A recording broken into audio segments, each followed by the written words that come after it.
हुक्का लैन घलाया ही है।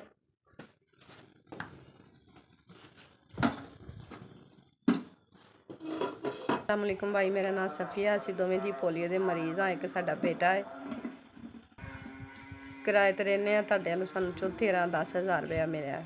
पैसे जिहड़ा भी भैन भरा करांदा है, जिथे रवे खुश रवे, अल्लाह ताला नूं तंदरुस्ती देवे, अल्लाह ताला दे बच्चों नूं भी तंदरुस्ती दे, माँ प्यो नूं भी तंदरुस्ती दे, उन्हां दे कारोबार च बरकत पावे, उन्हां नूं खुश रखे, अल्लाह नूं तत्ती हवा ना लाए। जो भी उन्हां दियां परेशानियां मुसीबतां उन्हां दियां दूर करे रब। अल्लाह ताला उन्हां नूं इन्ना कुछ देवे कि किसी चीज़ दा उन्हां मुहताज ना हो।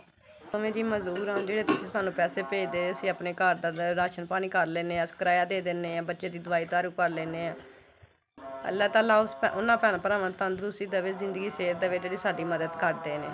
साडे 20 ਕੰਮਾਂ ते आंदे ने। असीं सोच के लाने कि असीं कित्थे लाइए। जिहड़े भी भैन भरा सानूं भेजदे ने, असीं उन्हां नूं बड़ियां दुआवां दिन्ने आं। असीं उन्हां नूं कहने अल्लाह ताला उन्हां नूं तंदरुस्ती देवे, अल्लाह ताला उन्हां नूं सेहत देवे, लम्मी जिंदगी देवे।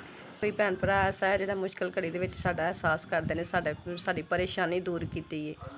उन्हां दे दिल दियां ख्वाहिशां आसां मुरादां पूरियां करे। अल्लाह ताला उन्हां नूं तंदरुस्ती देवे, अल्लाह ताला उन्हां नूं लम्मी जिंदगी देवे। भाई तुहानूं तंदरुस्ती देवे।